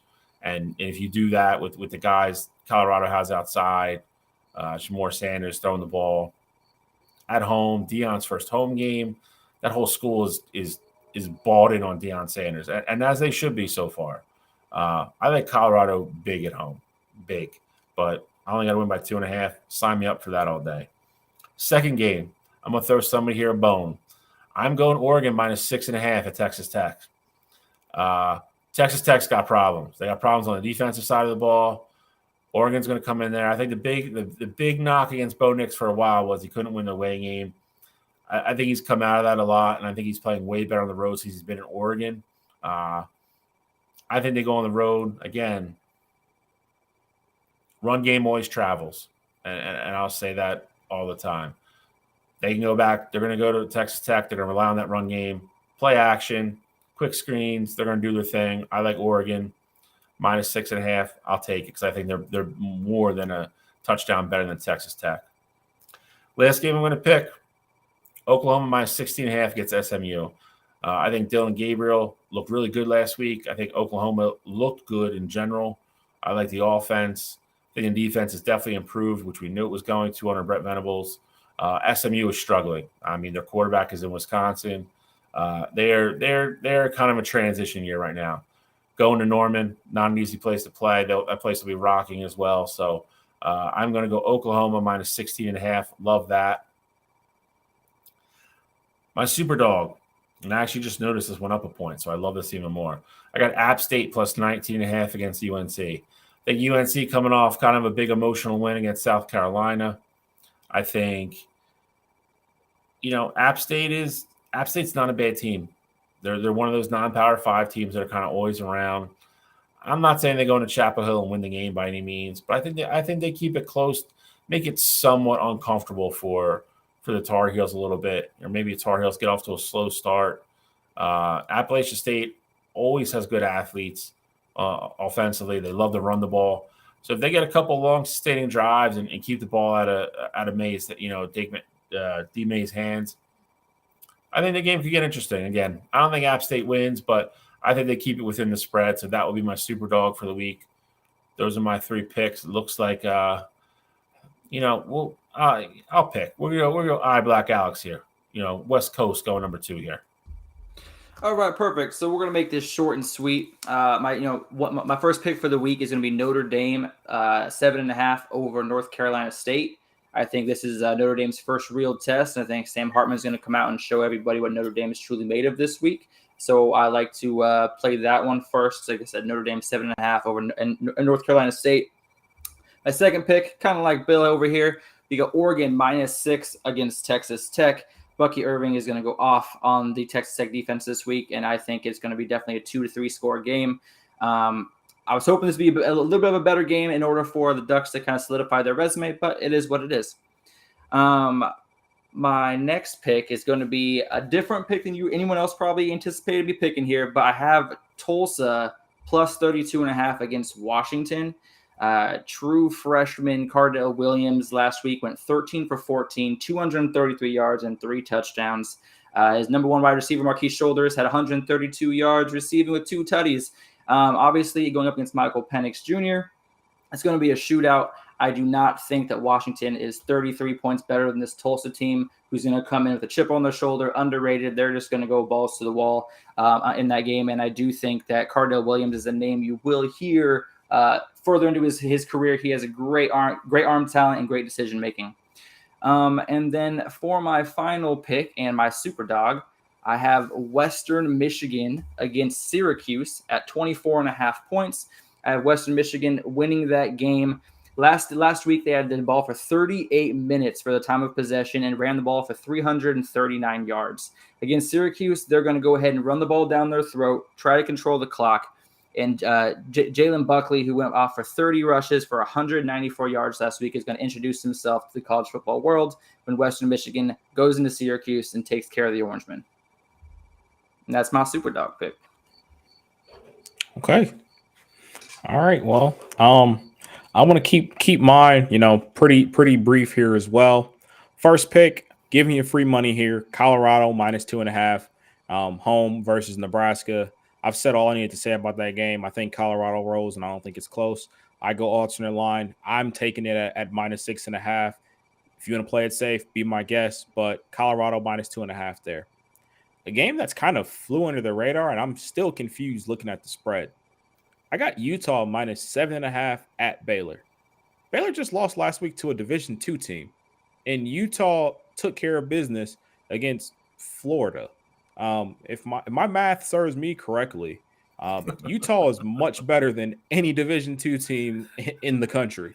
I think Utah is going to go down to Waco, and they are going to beat the snot out of that Baylor Bears team. I don't care who's at quarterback. Cam Rising, if I'm coaching Utah, I'm giving Cam Rising an extra week because we can go out there and not have a quarterback and beat Baylor the way they looked last week. So I fully expect Utah to cover that 7.5. I think that's free money, and unless Vegas is trying to trick me about something, and Utah is about to get caught in the biggest gambling scandal outside of Iowa State that we've ever seen, and they're about to suspend like 10 players. But 7.5, that just seems like a gift. So you parlay Utah 7.5 in Colorado at an alternate line, you're getting great odds, and you made yourself a lot of money this upcoming Saturday.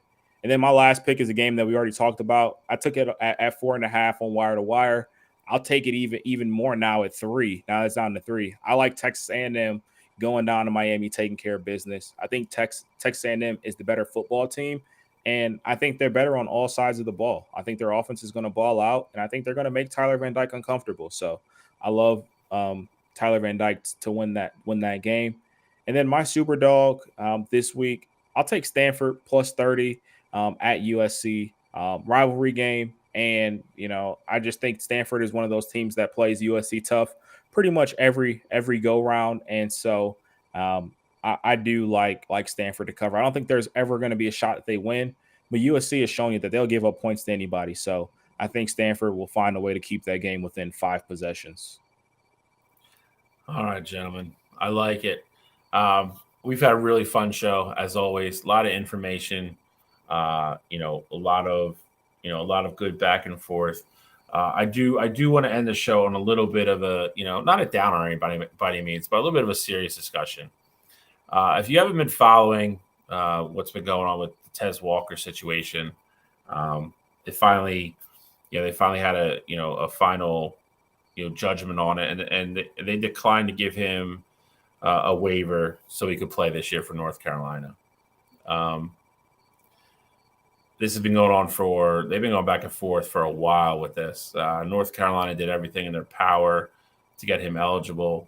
He sat out week 1 in that South Carolina game because the NCAA still hadn't ruled on it, which is another, bone to pick in general, how that couldn't have been, they couldn't have made the decision before week 1. North Carolina practiced with him all week thinking he was going to play.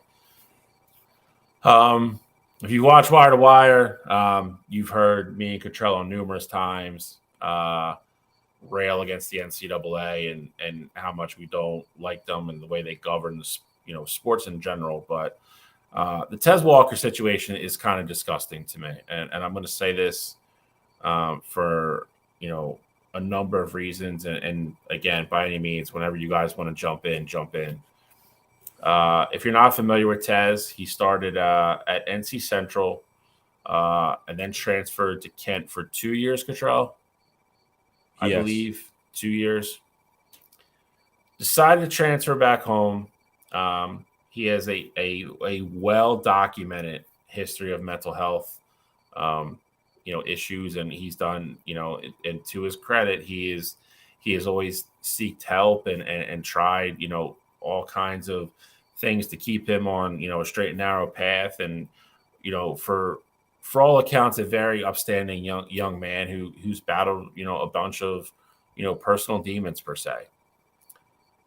He is from the North Carolina area. He wanted to move home. His grandmom was failing in health, to say the least. She is not in good health, and he just thought,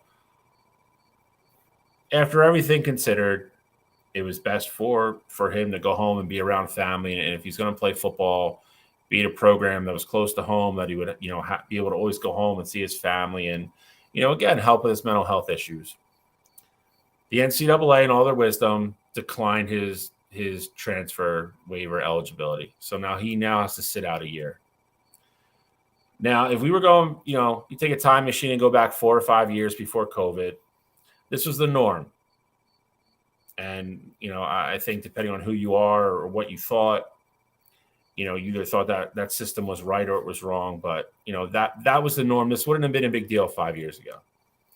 Then you had COVID, and it became kind of a free for all. And now we're here today, where they've instituted new rules about kids being able to transfer schools and so forth and so on.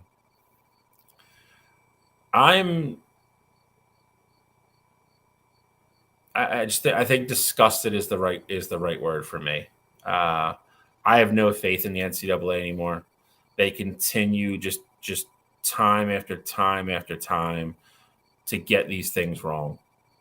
The NCAA has become too much about lining their own pockets with money and not really governing the kids that they're supposed to. These people are supposed to, govern and take care of these kids and make sure they're putting them in the right, situations to be able to play athletics and also succeed as young people. Both guys and girls.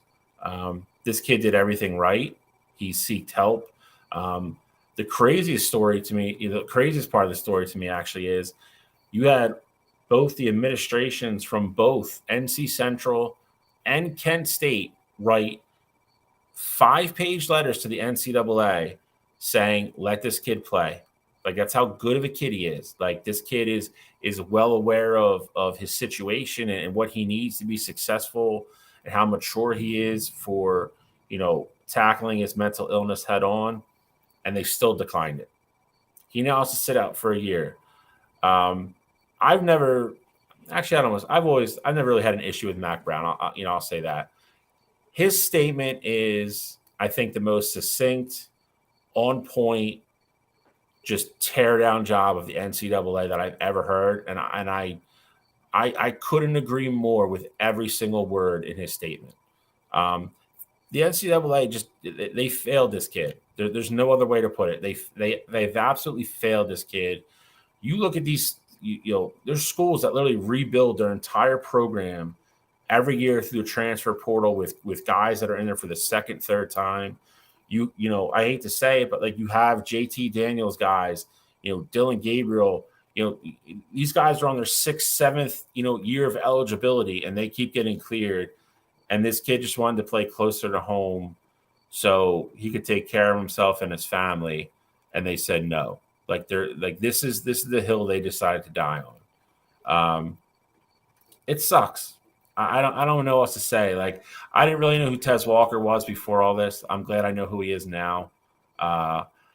He's a kid that I will 1,000,000% pull for no matter where he goes. Cottrell, I don't know. I'm sure you probably have stuff to add on because I know how much you follow these type of things. And with him being a Kent, I'm sure you probably even saw him play. So, Alex, again, whatever you feel, whatever you want to add in. I just didn't want to go this show without talking about it because I think it's a big story.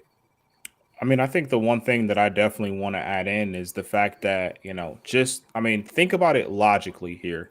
This is a kid who went to an FCS school. He had a good year there, and he was afforded the ability to move up and go to an FBS program and move on to Kent. And he had a lot of success there. He was opposite of Dante Cephas, who's now playing at Penn State. And, these guys, they played up to the ability to move on to these higher schools. So you go from a MAC school, and now you're given the opportunity to not only just go and play closer to home, but go up to one of the Power 5 schools and play with one of the best quarterbacks in the country in Drake May. I think, it also says a lot, how much he has documented his mental health issues. And again, let's think about it logically here. He originally went to school in North Carolina. He went away because he got a better opportunity, and now he's getting an even better opportunity, but he does want to be closer to home. Now, I'm not saying you could just go out there and give a waiver to every kid that, has a good year at a smaller school and then wants to go play, back home if they're from Georgia or Alabama and they want to play closer to home and move on to that big time school. That's not always going to be the case here. But for a kid like this, where you know exactly what his story is and the issues that he does have, I think back to when Justin Fields transferred from Georgia to Ohio State. Now, obviously, circumstances were different, but Justin Fields had to get a waiver. And, for all intents and purposes here, Justin Fields' reason wasn't nearly as good as what Tez Walker's reason is. So I just think it's crazy. And, I get it. During that time that Justin Fields went to Ohio State, things were a little bit more lax, COVID, things like that. There was less care there, but it's also the program. I do think if Tez Walker was going to, one of these blue collar schools that, I hate to say it, but they're going to be in the mix and they're going to make the NCAA a ton of money. I do think that this would be different. And that's what ultimately sucks about this situation. I think the NCAA handled this completely wrong. And I think Mac Brown is 100% right here. You're shortening this kid not only the opportunity to play closer to home, but this is a kid who I'm sure when he was originally at that FCS level probably had no intentions of even trying to go to the NFL and get drafted.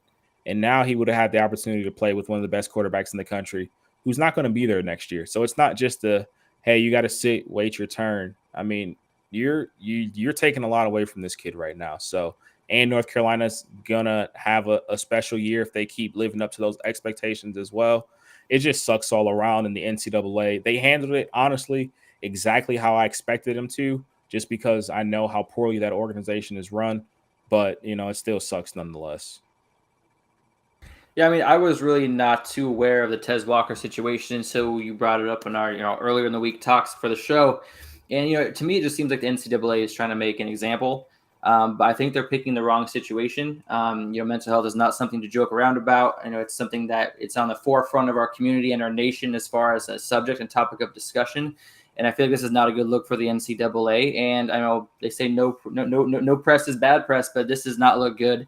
And, like I said, being new to the situation, I won't speak too much onto it because I don't want to misspeak or disrespect the situation at all.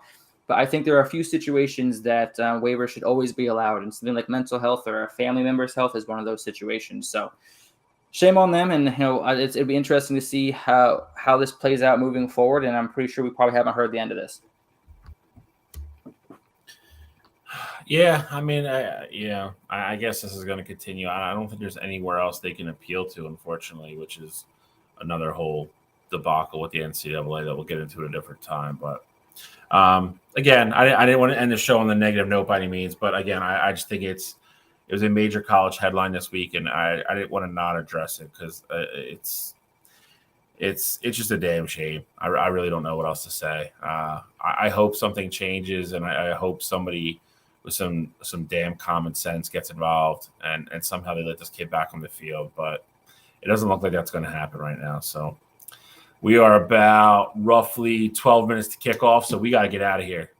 We got to, wrap up here, let everybody go take their bathroom breaks, get their snacks ready, whatever you're going to do for 12 o'clock kicks. And, hope we have another great week. A lot of big games on later today. And we'll be back here bright and early next Saturday doing the same thing. So got a couple more good games on the docket next week. Any closing thoughts, gentlemen? I got nothing. No, it'll be good to see how it works out. Yeah, I'm just pumped for last week was nice. Games were a little spread out, Sunday and had to go, later in the day, things like that. This is just, good old classic full slate of Saturday games. And you get to watch college football all day. So definitely looking forward to it. Can't wait. Last week of non-conference too. So next week is even more fun because we get into conference play next week. So enjoy your Saturday, gentlemen. Everybody watching at home, enjoy your Saturdays. Hope your team wins this week, whoever it may be. And we'll see you back here next week, 10 o'clock. Thanks for tuning in. See you next week.